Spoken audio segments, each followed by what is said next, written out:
There is an invisible force that keeps us trapped, not by chains, but by convictions, not by walls, but by certainties. And the most disturbing part? We defend it tooth and nail, as if our lives depended on it. This force is called stupidity, and it's not what you think, because true stupidity isn't the absence of intelligence. It's something far more sophisticated, far more dangerous. It's a complete, self-sustaining system that feeds on our need to be right, our fear of being wrong, and our inability to see that we're trapped. It's a perfect machine that transforms ignorance into pride, doubt into dogma, and questioning into betrayal. And the worst part, it works because we want it to work. Think for a moment. How many times have you defended an idea not because you were certain it was right, but because admitting otherwise would mean admitting you were wrong? How many times have you rejected information not because it was false, but because it threatened the image you've built of yourself? This is the first gear in the system. Stupidity doesn't begin with lack of knowledge. It begins when we confuse our identity with our beliefs. Look, the philosopher Carlo Cipolla wrote about the fundamental laws of human stupidity, and one of them is particularly disturbing. Stupid people cause harm to others without gaining anything for themselves, or worse, harming themselves in the process. But here's the dark trick he almost captured. The system of stupidity offers an invisible gain. It offers comfort. It offers identity. It offers the illusion of control in a chaotic universe. And we cling to this illusion like shipwreck survivors to a rotten plank. The system works like this. First, it gives us a simple narrative, black and white, us versus them, right versus wrong. This simplicity is seductive because thinking with nuance is exhausting. It's much easier to have a clear villain, a definitive answer, an unequivocal side of the story. So we embrace simplicity as if it were wisdom. And when someone brings complexity, when someone dares to show the shades of grey, we don't listen, we attack. Because complexity threatens our comfort, and comfort is what the system promised us. Second, the system surrounds us with people who think exactly like we do. In the past, this happened naturally in small communities. Today, algorithms do this work with frightening efficiency. Every click, every like, every second you spend looking at an idea is recorded and used to show you more of the same. You're not seeking truth. You're being fed confirmations. And your brain, which evolved to conserve energy, is grateful, because processing contradictory information requires effort. Accepting confirmations is relaxing, so you dive deeper into the bubble, and with each passing day, the reality out there becomes more distant, more abstract, more irrelevant. Third, the system creates a social cost for doubting, because when you're surrounded by people who share your beliefs, questioning those beliefs means questioning your belonging to the group, and human beings prefer to be wrong together than right alone. This isn't weakness. It's biology. For millions of years, being expelled from the group meant death, so we developed a deep, visceral fear of disagreeing with the tribe. And the system of stupidity exploits this fear relentlessly. It transforms doubt into betrayal. It transforms curiosity into heresy. It transforms questioning into an existential threat. And then comes the question that changes everything. If stupidity is such an efficient system, so attractive, so deeply rooted in our psychology, how is it possible for anyone to escape? Here's the uncomfortable truth. You've already participated in this system today. We all participate. There is no kingdom of pure reason where enlightened people live free from stupidity. There is only awareness. And awareness is constant work, not a destination reached. Every time you close your ears to an idea that makes you uncomfortable, every time you judge someone for a different view without trying to understand where it comes from, every time you choose the comfort of certainty over the discomfort of doubt, you're feeding the system. And it's not your fault. You were trained for this. Since childhood, we were taught that having doubts is a sign of weakness, that changing your mind is inconsistency, that admitting ignorance is shameful.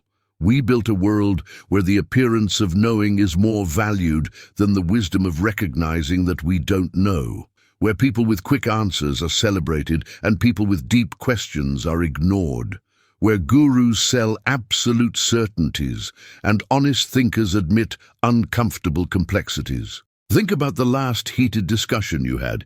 It doesn't matter if it was about politics, religion, health, or any other topic. Ask yourself honestly, did you enter that conversation genuinely open to changing your mind? Or did you enter to win, to prove your point, to defend your territory? If you're like most of us, it was the second option. And there's nothing wrong with admitting that. The problem starts when we don't admit it. Because here's the secret the system doesn't want you to know. The opposite of stupidity isn't intelligence. It's humility. It's the ability to say, I don't know, without feeling like you're losing value. It's the courage to change your mind without feeling like you're betraying who you are. It's the wisdom to realize that your beliefs are tools for understanding the world, not inseparable parts of your identity. If this idea has already resonated with you, if something inside you recognizes this trap we all fall into, then you're ready for the next step in this journey. Subscribe to the channel because what comes next will challenge everything you think about knowledge, identity, and freedom. Now let's go deeper. The system of stupidity has one main fuel, and that fuel is the ego. Not ego in the popular sense of arrogance, but ego in the deeper sense. The image you have of yourself, the story you tell about who you are. Your ego needs to be right because being wrong means the story crumbles. And if the story crumbles, who are you? Eastern philosophers spent millennia exploring this dilemma. Buddha realized that suffering comes from attachment, and the deepest attachment is to the concept of a fixed and permanent self. When you completely identify with your beliefs, questioning those beliefs becomes as threatening as a knife pointed at your chest would be. Your body reacts the same way. Cortisol floods your system. Your heart races. Your mind desperately searches for arguments to defend itself, not because truth is at risk, because you are at risk. And here's the cruel irony. The more you defend your beliefs, the more you identify with them. The more you fight for your opinions, the more they become part of you. It's a vicious cycle that strengthens with each repetition. You defend an idea, feel the pleasure of winning an argument, and your brain releases dopamine. Now, this belief isn't just an opinion. It's a source of pleasure. It's an addiction. And like any addiction, you need increasingly larger doses to feel the same effect. That's why people in systems of stupidity become increasingly extreme. Not because new evidence convinces them, it's because the system rewards extremism. Moderate answers don't go viral. Nuances don't generate engagement. What generates engagement is outrage. It's absolute certainty. It's the feeling of moral superiority. And the system, whether it's social networks, political groups, or ideological communities, learns this quickly and starts feeding you exactly what you need to feel that sensation again. But there's an even deeper secret that few know. The system of stupidity isn't sustained by bad or ill-intentioned people. It's sustained by people who genuinely believe they're doing good, by people who are certain they're on the right side of history, by people like you and me who wake up every day trying to make sense of a complex world and choose, unconsciously, the most comfortable narrative instead of the most uncomfortable truth. Hannah Arendt, while studying the horrors of totalitarianism, coined the term banality of evil. She realized that the worst crimes weren't committed by monsters, but by ordinary people who simply didn't think, who followed orders, who accepted the reality presented to them without questioning. And when she said this, the world was furious, because it's much more comfortable to believe in villains than to accept that evil can be banal, that stupidity can be normal, that all of us, under the right circumstances, can become cogs in the system. The devastating truth is this: stupidity is the default state. Consciousness is the exception. And maintaining consciousness in a world that rewards unconsciousness is one of the most revolutionary acts you can perform. So how do you get out? How do you break a system that's programmed into your biology, reinforced by your culture, and rewarded by your social networks? The answer isn't simple, but it's clear. You start by realizing you're inside the system. You start treating your own beliefs as hypotheses, not as absolute truths. You start actively seeking information that contradicts what you believe, not to prove you're wrong, but to test if you're right. You develop what scientists call second-order thinking. You don't just think about the problem. You think about how you're thinking about the problem. You question your own biases. You examine your own motivations. You ask, why do I want this to be true? What would I gain if this were false? What story am I trying to protect? And then you do the hardest thing of all. You allow yourself not to know. You embrace uncertainty not as weakness but as honesty. You realize that saying, "I'm not sure," is infinitely wiser than defending a position you haven't fully investigated. You understand that changing your mind isn't admitting defeat. It's evidence of growth. Freedom isn't in having all the answers. Freedom is in not needing them. Wisdom isn't in never being wrong. Wisdom is in quickly realizing when you are and having the courage to change direction. Real intelligence isn't the ability to accumulate knowledge. It's the ability to discard knowledge that's proven false, no matter how much you've emotionally invested in it. And here's the final revelation, the truth that transforms everything. The system of stupidity only has power over you as long as you believe your beliefs are you. The moment you realize you're not your opinions, that you're not your certainties, that you are the consciousness observing all of this, the system loses its control.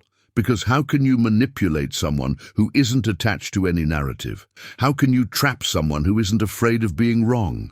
Socrates said he only knew that he knew nothing. It wasn't false modesty, it was the deepest understanding possible.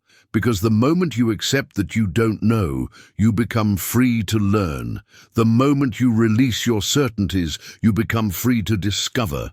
The moment you stop defending your beliefs, you become free to seek truth. And truth, even when painful, always liberates more than the comfort of illusion imprisons. So here's the choice you have to make every day, in every conversation, in every thought.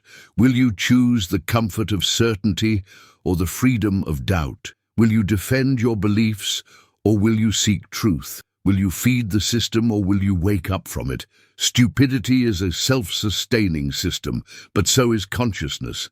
And the difference between the two is a choice only you can make. A choice you make not once, but every moment. A choice that defines not just what you think, but who you become. If this message touched something deep in you, if you felt the weight of this truth, then you've already begun to awaken. Like this video, share it with someone who needs to hear this, and subscribe to the channel, because this is just the beginning of a journey for those who have the courage to question not just the world, but themselves. And that's the journey that changes everything.